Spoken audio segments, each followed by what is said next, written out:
Hello everyone, welcome back to my channel. आज के अपने इस वीडियो में हम डिस्कस करेंगे आनुवांशिकी जेनेटिक्स से इम्पॉर्टेंट क्वेश्चंस को। चलिए स्टार्ट करते हैं अपना वीडियो। पहला प्रश्न है, मेंडल ने किसके सिद्धांत का प्रतिपादन नहीं किया? Which of the following principle was not proposed by Mendel? A सहलंगता लिंकेज, बी पृथक्करण सेग्रीगेशन, सी प्रबलता डोमिनेंस, डी स्वतंत्र अवरोहण। तो इसका करेक्ट आंसर होगा ऑप्शन नंबर ए, सहलंगता लिंकेज। मेंडल ने जो था वो 3 लॉज दिए थे। इन्होंने जेनेटिक्स की खोज की थी, ठीक है। इन्हें फादर ऑफ जेनेटिक्स भी कहा जाता है। प्रश्न अगर आता है कि फादर ऑफ जेनेटिक्स किसे कहा जाता है, तो फादर ऑफ जेनेटिक्स आप याद रखेंगे कि जॉर्ज मेंडल को कहा जाता है।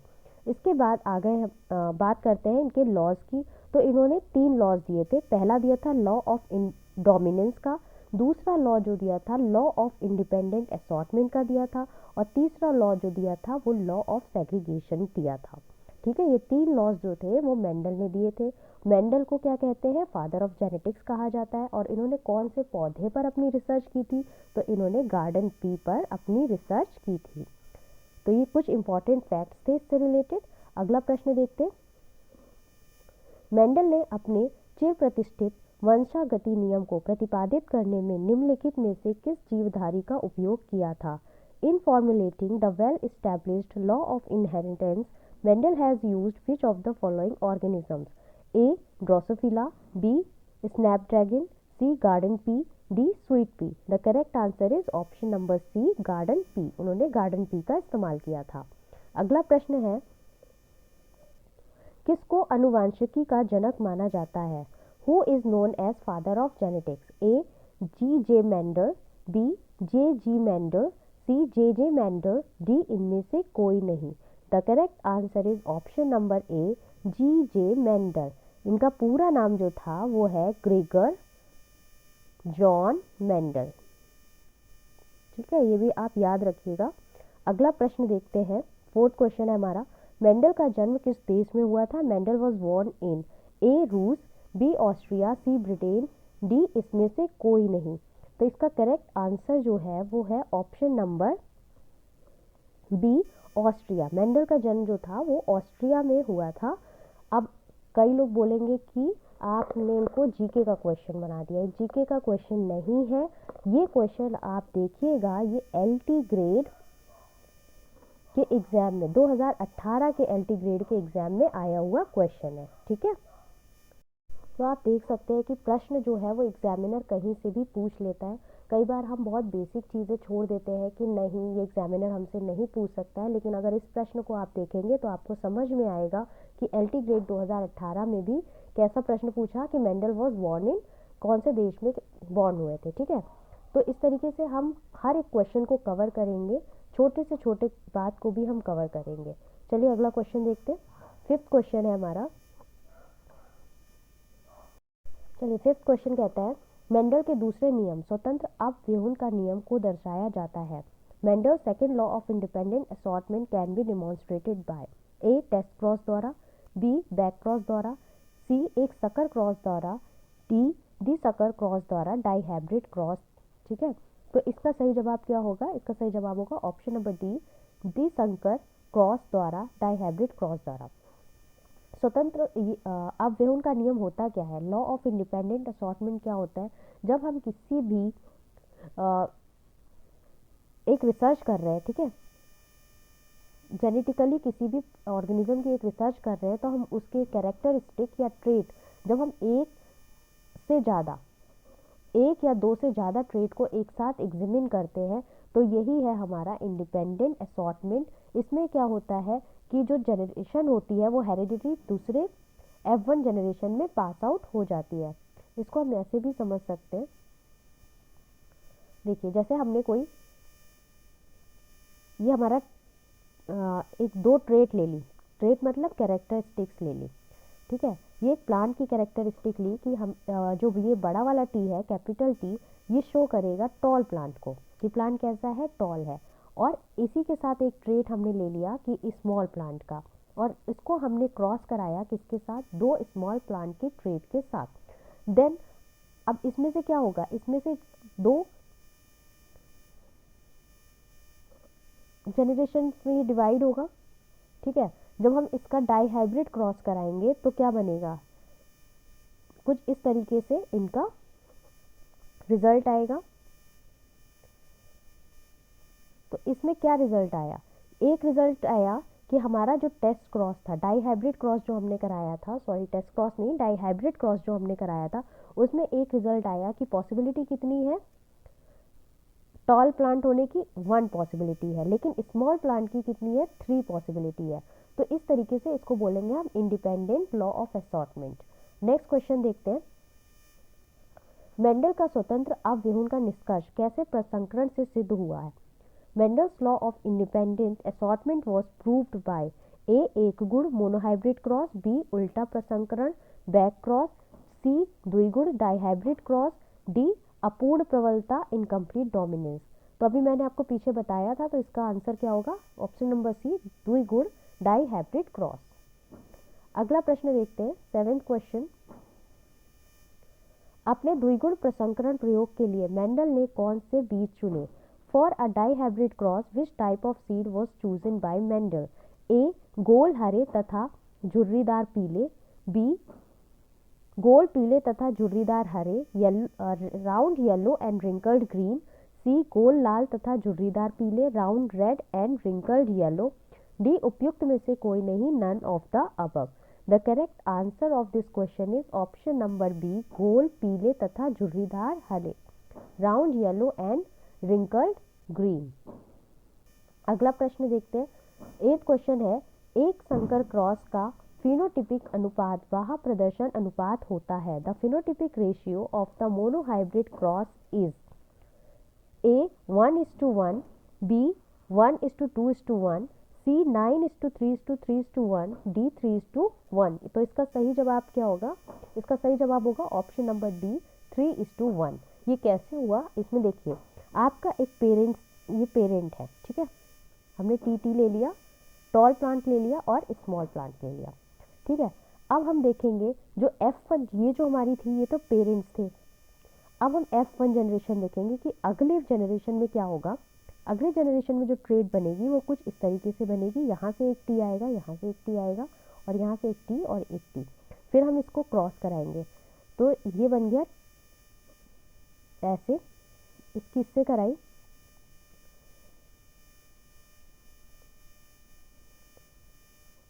ये देखिए, तो आपके कितने आए, टॉल प्लांट्स कितने आए, डोमिनेंट 1 2 3 आए ना, तो 3 टॉल प्लांट और एक कितना आया, ये हमारा 1 जो आया वो आया स्मॉल प्लांट।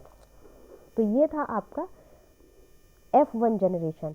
ऐसे ही क्या है, F1 जनरेशन के बाद फिर क्या होगा, F2 जनरेशन आएगी। F2 जनरेशन में क्या होगा, फिर से ये वाले जितने भी हमारे ट्रेड्स बने हैं ये क्या होंगे, ये फिर से डिवाइड होंगे, ये कैपिटल टी आ जाएगा, फिर स्मॉल टी आ जाएगा, इस तरीके से फिर हम इसको बैक क्रॉस कराएंगे तो जो नई पीढ़ी बनेगी वो कौन सी बन जाएगी, इसके बाद जो F2 जनरेशन आएगी, F2 जनरेशन में बन जाएगी हमारी 1:2:1 का रेशियो आएगा। नेक्स्ट क्वेश्चन देखते हैं, 9th क्वेश्चन, एक्सोक्रोमोसोम असामान्यता है। X chromosome abnormality is A Down syndrome, B Turner syndrome, C Klinefelter syndrome, D Edward syndrome. The correct answer is option number B Turner syndrome. तो टर्नर सिंड्रोम पहले होता क्या है, Turner syndrome क्या होता है कि इसमें क्या होता है, जो सेक्स क्रोमोसोम होते हैं उनके नंबर में एक क्रोमोसोम जो होता है वो कम हो जाता है, ठीक है, यानी 45 कितने हो जाएंगे, 45 क्रोमोसोम्स होंगे इसमें, तो इसको क्या बोलते हैं, टर्नर सिंड्रोम बोलते हैं। और टर्नर ठीक है, इसको टर्नर सिंड्रोम बोलते हैं और इसमें एक क्रोमोसोम जो होता है वो कम होता है। अगला प्रश्न देखते हैं, टर्नर सिंड्रोम में गुणसूत्रों की संख्या होती है। Turner syndrome is characterized by chromosome A46, B45, C47, D48। The correct answer is option number B 45। Next question देखते हैं, 11th क्वेश्चन है, टर्नर सिंड्रोम का लक्षण है। Turner syndrome is characterized by A XO विषमजात गुणसूत्र, XO हेट्रोक्रोमोसोम, XXO विषमजात गुणसूत्र, XXO heterochromosome, C XXY link गुणसूत्र XXY sex chromosome, D XXXY chromosomes. The correct answer is option number A XO विषम जात गुणसूत्र XO हेट्रो क्रोमोसोम। जो इसमें टंडन सिंड्रोम में क्रोमोसोम्स होते हैं वो इस का ये होता है 44A प्लस XO, ये इसका फॉर्मूला होता है। नेक्स्ट क्वेश्चन देखते हैं। 12th क्वेश्चन, मानव में पाई जाने वाली अपसामान्यता जिसे टर्नर संरक्षण कहते हैं, प्रभावित व्यक्ति संरक्षणी रूप में से मादा होते हैं परंतु उनके जनांग व स्तन अल्पवर्धित होते हैं, का कारण होता है। Turner syndrome, a human abnormality in which the affected individual are phenotypically female but have rudimentary sex organs and mammary glands, is caused by the absence of A एक X गुणसूत्र की कमी, B एक Y गुणसूत्र की कमी, C दोनों X गुणसूत्र की कमी, D XY गुणसूत्र की कमी। तो इसका सही जवाब क्या होगा? इसका सही जवाब होगा ऑप्शन नंबर ए, एक X गुणसूत्र की कमी होती है। अगला प्रश्न देखते हैं। 13th क्वेश्चन है, मनुष्य में लिंग गुणसूत्र होते हैं। In humans the sex chromosome are A XY, B XX, C A और B दोनों, D उपयुक्त में से कोई नहीं। The correct answer is option number C, A और B दोनों होते हैं। देखो, जो हमारा मनुष्य जाति होती है इसमें एक होता है हमारा मेल और दूसरी होती है हमारी फीमेल। ठीक है, एक मेल होता है एक फीमेल होता है। मेल के पास X और Y क्रोमोसोम होता है और फीमेल के पास XX क्रोमोसोम होता है। तो इसीलिए इसका जवाब है कि हमारे मनुष्य में लिंग गुणसूत्र जो होते हैं वो XY और XX दोनों ही होते हैं। ये क्वेश्चन जो है वो आपका PGT बॉटनी के एग्जाम में आया हुआ है 2011 के।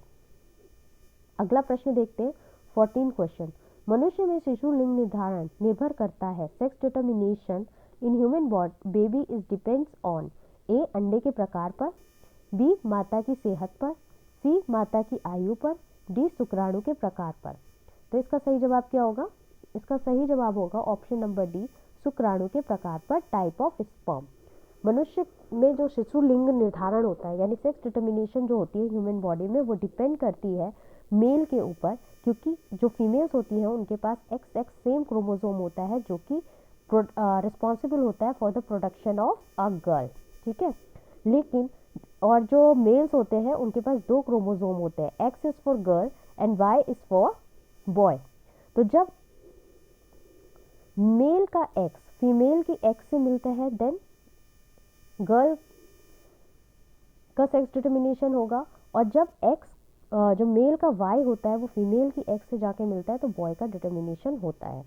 अगला प्रश्न देखते हैं। 15th क्वेश्चन, मनुष्य के शुक्राणु में कितने लिंग गुणसूत्र पाए जाते हैं? How many sex chromosomes are present in human sperm?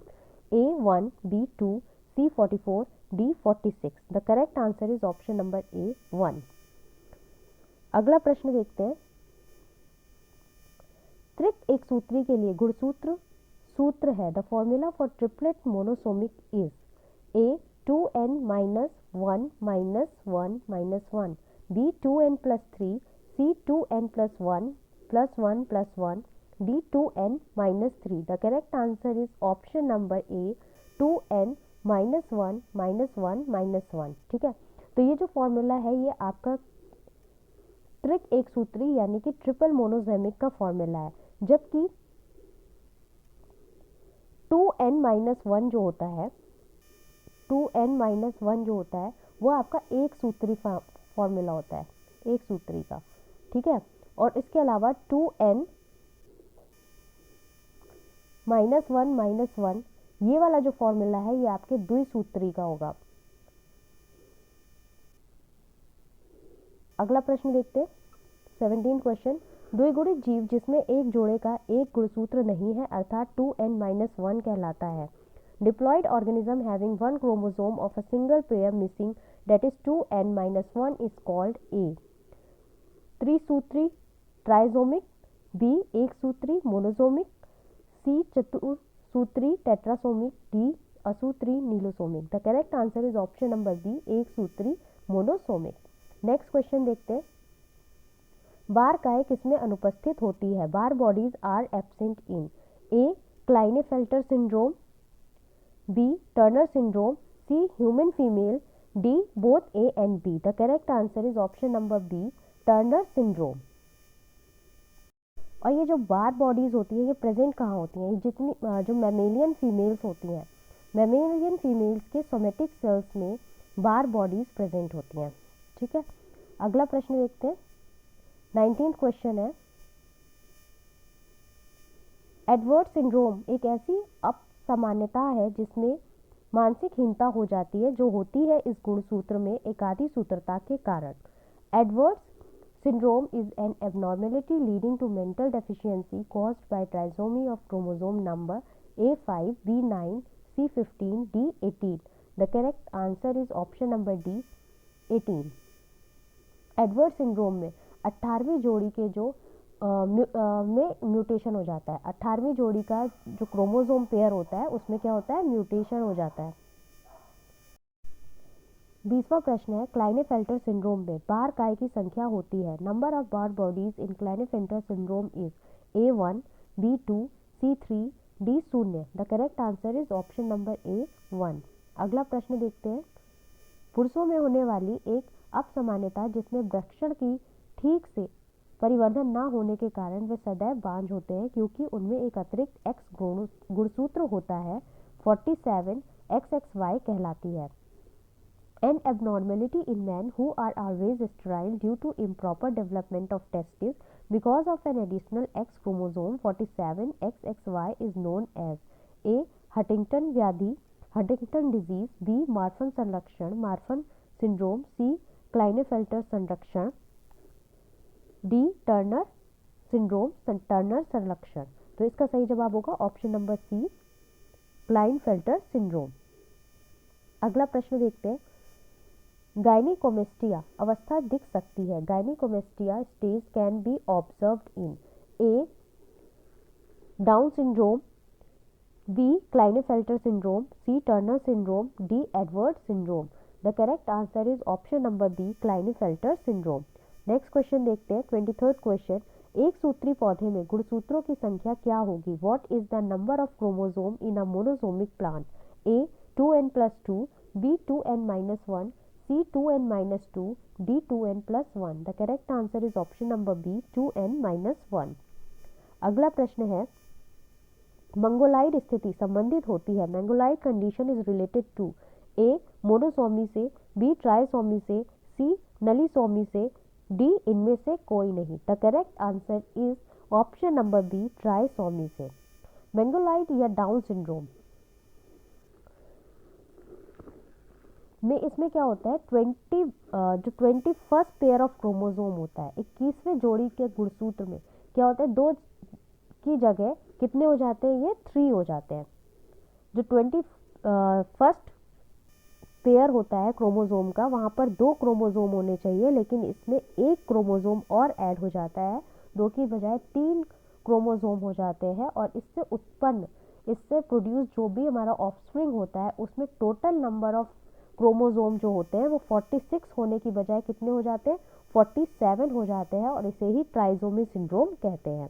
अगला प्रश्न देखते हैं। 25th क्वेश्चन, एल्बिनिज्म किसकी अनुपस्थिति के कारण होता है? Albinism is due to the absence of A haemoglobin, B chlorophyll, C carotene, D melanin. The correct answer of this question is option number D, melanin. ठीक है, ये जो बीमारी है एल्बिनिज्म, इसको रंगहीनता या रंजकहीनता भी कहा जाता है, जिसको हम कलर ब्लाइंडनेस भी बोल सकते हैं। ठीक है, तो इसमें क्या होता है कि जब शरीर में मेलानिन पिगमेंट एब्सेंट रहता है तो इसकी वजह से ये एक जेनेटिक डिसऑर्डर बन जाता है, और मेलानिन के उत्पादन में शामिल जो एंजाइम होता है जो मेलानिन को प्रोड्यूस करने के लिए रिस्पॉन्सिबल होता है, वो एंजाइम है आपका टायरोसिनेज।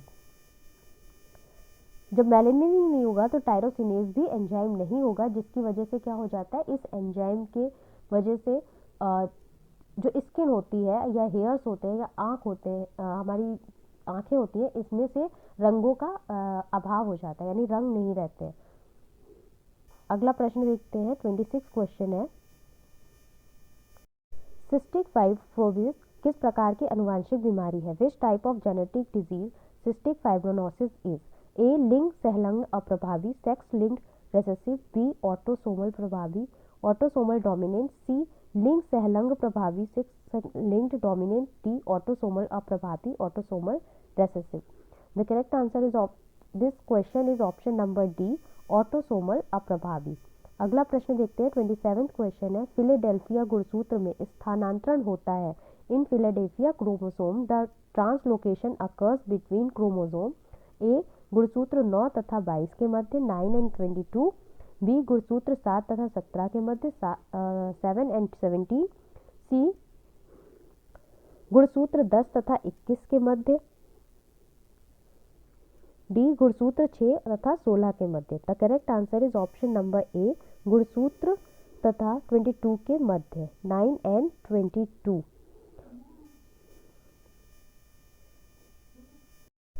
नेक्स्ट क्वेश्चन है, किसे व्यतिक्रम अनुवांशिकी अध्ययन कहते हैं? What is called a reserve genetics approach? A gene से एंजाइम की दिशा में, from gene to enzyme, B DNA से लक्षण प्रारूप की दिशा में, from DNA to phenotype, C लक्षण प्रारूप से डीएनए की दिशा में, from phenotype to DNA, D RNA से डीएनए की दिशा में, from RNA to DNA. The correct answer of this question is option number B, DNA से लक्षण प्रारूप की दिशा में, from DNA to phenotype. Next question देखते हैं, 29 क्वेश्चन है, अपूर्ण प्रविष्टता में F2 पीढ़ी में होता है। In case of incomplete dominance F2 generation has a phenotype तथा जीनोटाइप अनुपात समान, genotype ratio equal to phenotypic ratio, B genotype अनुपात 3:1, genotypic ratio is 3:1, C phenotypic अनुपात 3:1, डी उपयुक्त में से कोई नहीं। The correct answer is option number A, phenotype तथा जीनोटाइप अनुपात समान होते हैं, genotypic ratio equal to phenotypic ratio. अगला प्रश्न देखते हैं, 30वां प्रश्न है, अपूर्ण प्रवाहिता किसमें पाई जाती है? Incomplete dominance is found in A मटर, B Drosophila, C Mirabilis jalapa, D A and B दोनों। The correct answer is option number C, Mirabilis jalapa. Next question देखते हैं, यदि मिराबिलिस जलापा की लाल तथा सफेद पुष्प वाली प्रजातियों को क्रॉस कराया जाए तो प्रथम पीढ़ी F1 में पुष्पों का रंग कैसा होगा? In the case of Mirabilis jalapa, when red flowering plant is crossed to white, the colour of flowers in F1 generation will be A लाल रेड, बी गुलाबी पिंक, सी सफेद white, D both A and B दोनों। The correct answer is option number B, गुलाबी।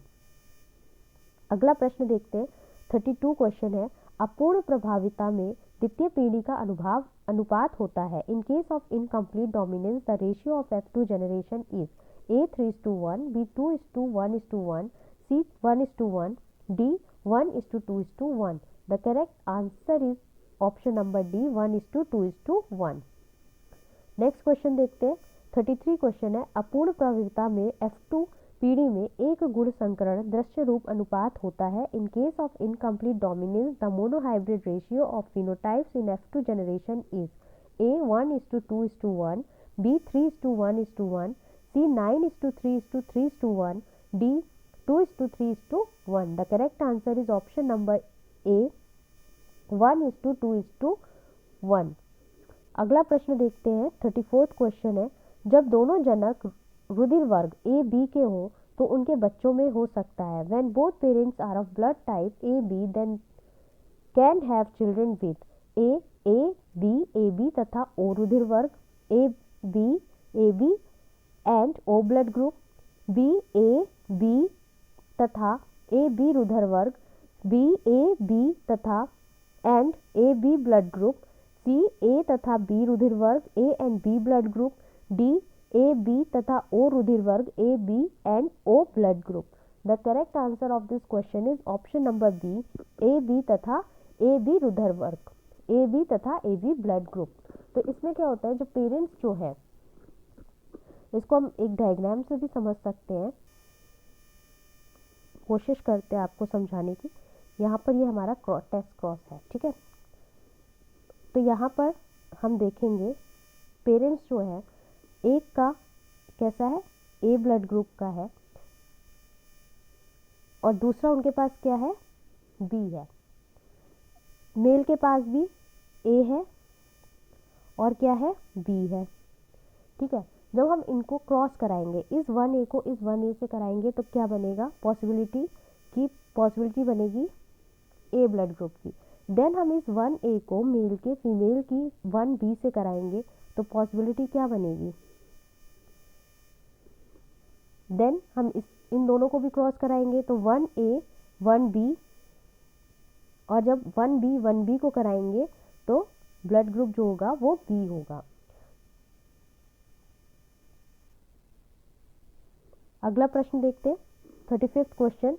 मानव रक्त समूह ए B और ओ का एक उदाहरण है इसके। Human blood group A B and O are an example of A क्रमवार,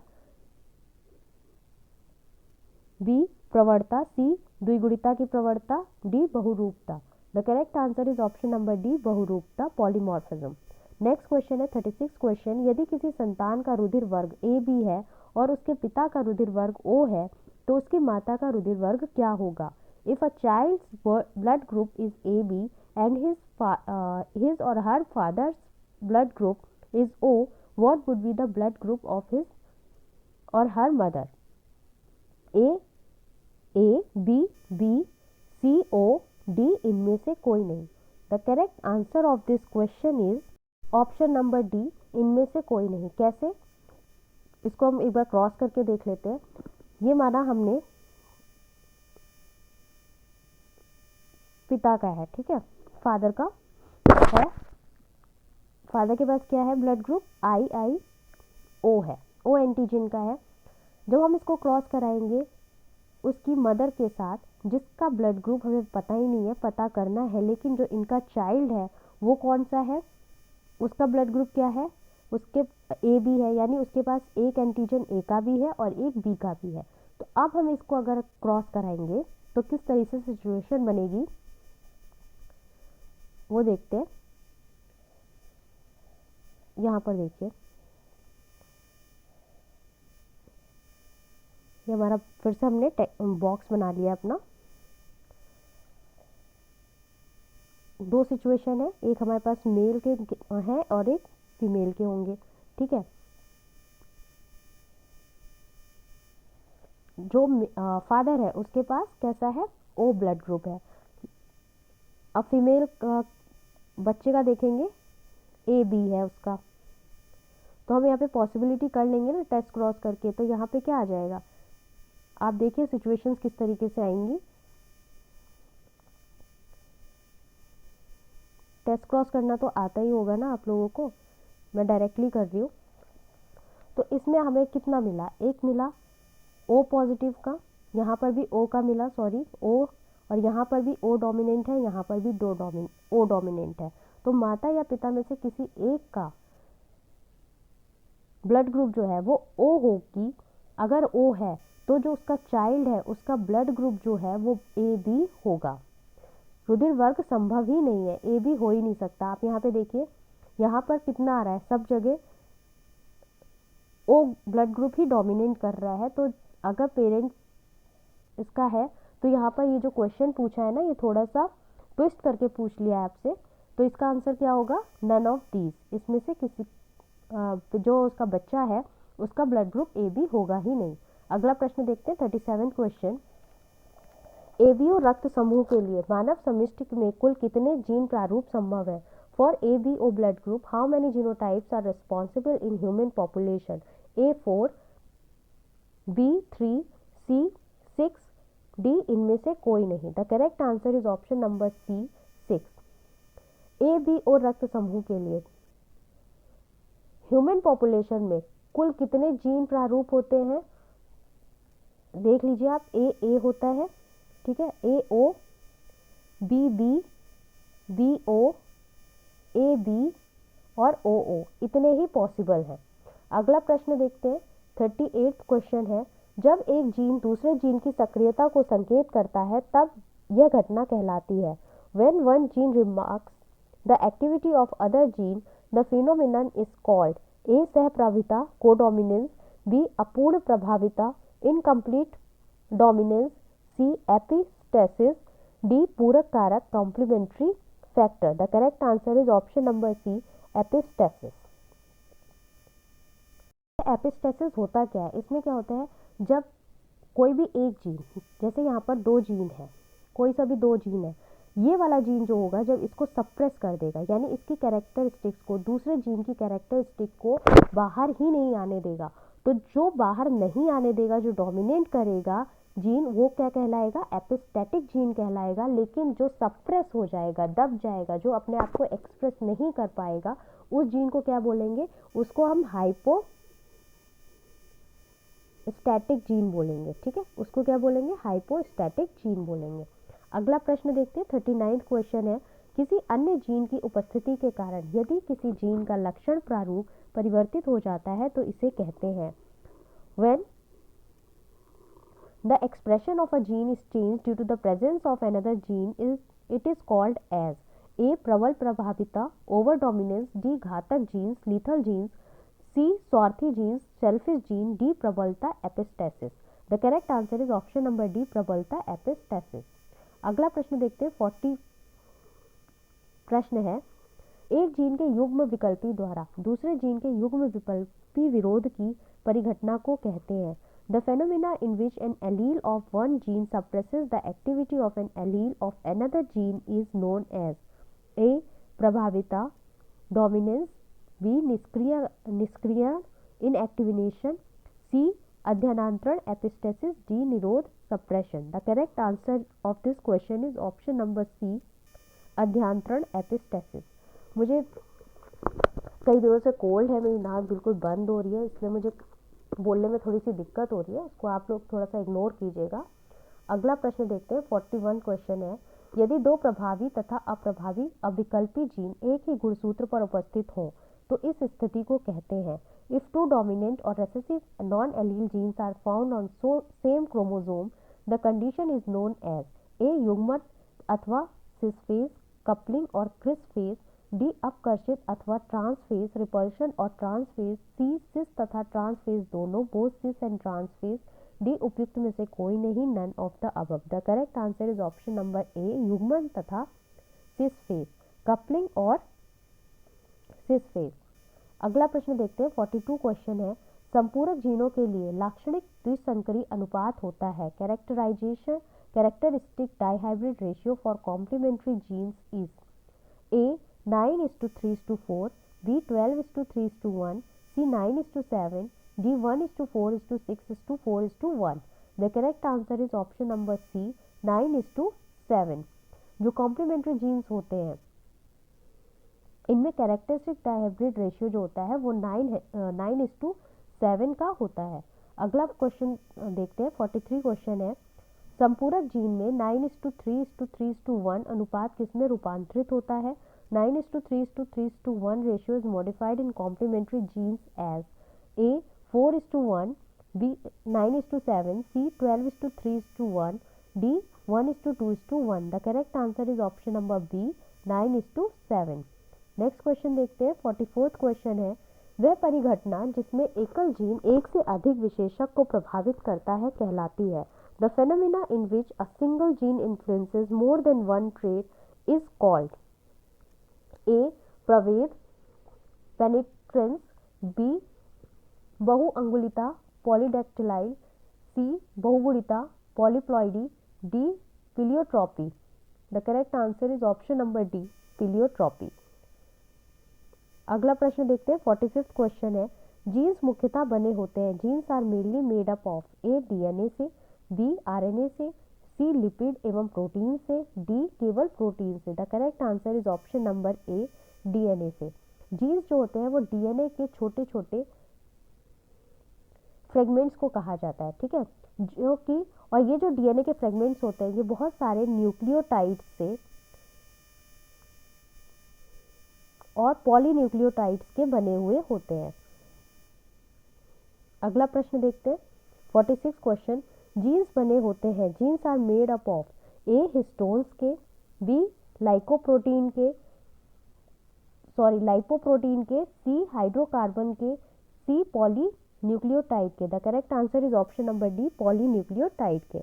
अगला प्रश्न देखते हैं, 47वां क्वेश्चन है, जीन्स शब्द का अभिप्राय है। The term genes refers to A protein में अमाइनो अम्लों की तरतीब, sequence of amino acid in protein, B linkage समूह, a linkage group, C RNA का एक भाग, a part of RNA, D a portion of DNA, DNA का एक भाग। The correct answer is option number D, DNA का एक भाग, a portion of DNA. Next question देखते हैं, 48वां क्वेश्चन है, यदि कोई दुर्लभ अनुवांशिक रोग एक्स सहलंग प्रभावी जीन के रूप में वंशागत होता है तो प्रत्यक्षता होगी कि if a rare genetic disease inherited on the basis of an X-linked dominant gene, one would expect to find A. प्रभावित पिताओं के 100% प्रभावित पुत्र होंगे, affected fathers have 100% affected sons. B. प्रभावित माताओं के 100% प्रभावित पुत्रियां होंगी, affected mothers have 100% affected daughters. सी प्रभावित पिताओं के 100% प्रभावित पुत्रियां होंगी, affected fathers have 100% affected daughters. D affected mothers have 100% affected sons, प्रभावित माताओं के 100% प्रभावित पुत्र होंगे. The correct answer is option number C, प्रभावित पिताओं के 100% प्रभावित पुत्रियां होंगी. आप इसको एक क्रॉस के थ्रू समझ सकते हैं. अगर हम इसको समझना चाहें तो पनेट स्क्वायर बनाएंगे फिर से. अब देखिए, दो क्रोमोसोम है एक्स और वाई. एक्स प्लस जो है वो रोगी पिता है, ओके, और जो यहाँ पर है वो एक्स एक्स क्रोमोसोम है. एक्स एक्स जो है वो नॉर्मल फीमेल है. अगर हम इसको क्रॉस कराएंगे, नॉर्मल फीमेल का एक्स क्रोमोसोम अफेक्टेड पिता के एक्स क्रोमोसोम से जाएगा तो कौन सा बनेगा? X plus x, x plus generation बन जाएगी. नेक्स्ट जनरेशन इन दोनों को कराएंगे तो एक्स वाई जनरेशन बनेगी.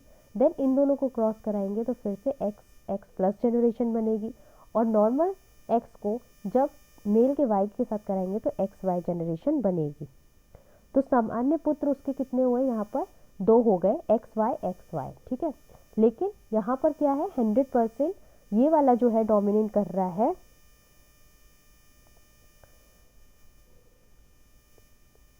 जो जनरेशन बनेगी उसमें जितनी भी इसकी पुत्रियां होंगी, यानी जो फीमेल चाइल्ड होगा वो कैसा होगा, इसको बीमारी को, इस डिजीज को करियर करेगा, यानी आगे लेके जाएगी, नेक्स्ट जनरेशन में ले जा सकती है.